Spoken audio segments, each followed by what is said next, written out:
After seeing how St. Boniface Hospital distinguished itself as a pioneer on various levels, we will look in this fourth episode at how it has always been at the forefront of technology through the ages.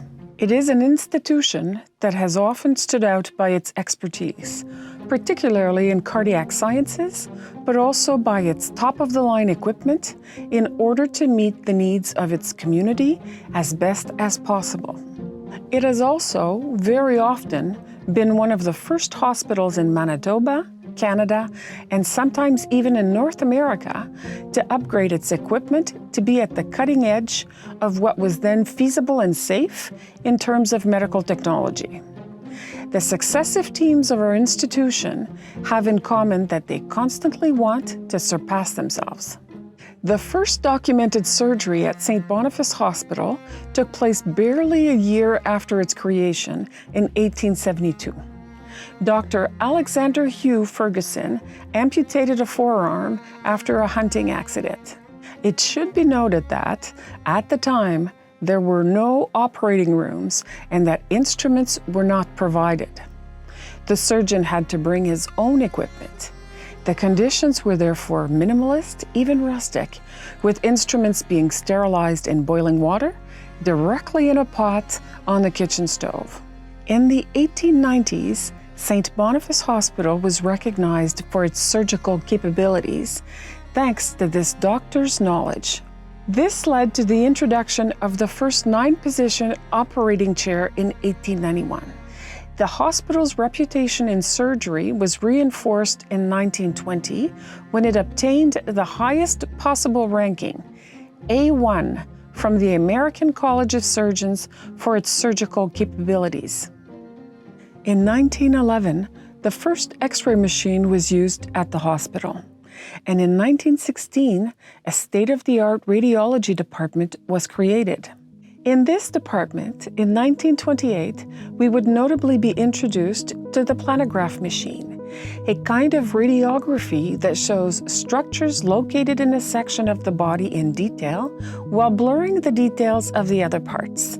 It was, at the time, the only one of its kind in all of Canada. In the late 1930s, Winnipeg was hit by a major polio epidemic. In order to meet the needs of the patients, the hospital acquired its first artificial respirator, which would help treat this disease, the iron lung.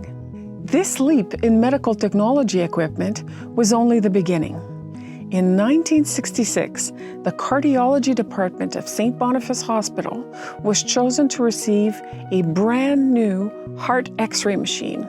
This machine, which came from the Netherlands, could take 200 pictures per second of the heart, all synchronized, and record them on a magnetic tape.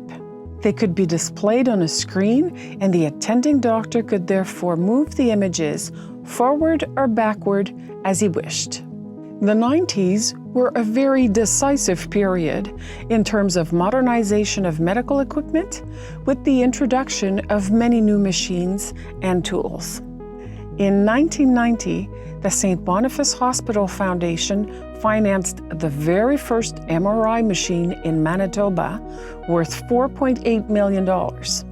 Barely 2 years later, in 1992, St. Boniface Hospital was the first in North America to implement a new, more powerful cardiac simulator, the Legend Plus. And in 1994, the hospital was equipped with a brand new immunology machine, the very first in Canada. This machine allowed blood tests to be performed and the results to be communicated more quickly and efficiently, which would accelerate diagnosis and therefore treatment. In May 1995, a new imaging system, the PACS system, was introduced in the hospital. It provided ultrasound imaging while being directly connected to a computer to facilitate analysis.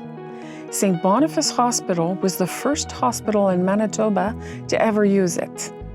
Then, in 2011, St. Boniface Hospital became the first facility in Western Canada to use a new, repetitive transcranial magnetic stimulation machine aimed at treating depression. Medical research is an integral part of our institution, and it has been for over a century. In 1920, the foundations were laid for the creation of our first research laboratory. In 1957, the hospital began its research in cardiology with the creation of its first dedicated laboratory. Cardiology is a key sector in our hospital, and in the 1960s, the hospital was recognized worldwide for its research on myocardial blood flow and coronary artery issues. In the 1980s and 1990s, the hospital gained a worldwide reputation for its contribution to basic research in medicine and the quality of life of cancer patients. The institution has been developing tools to measure the quality of life directly within the hospital. Today, in 2021, there are three main areas of research in which the hospital is working.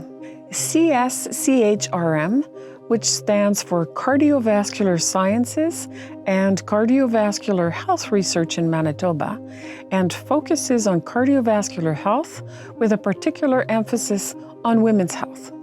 CCARM, which stands for Canadian Centre for Agri-Food Research in Health and Medicine, and works in the agri-food field in partnership with Ag Canada.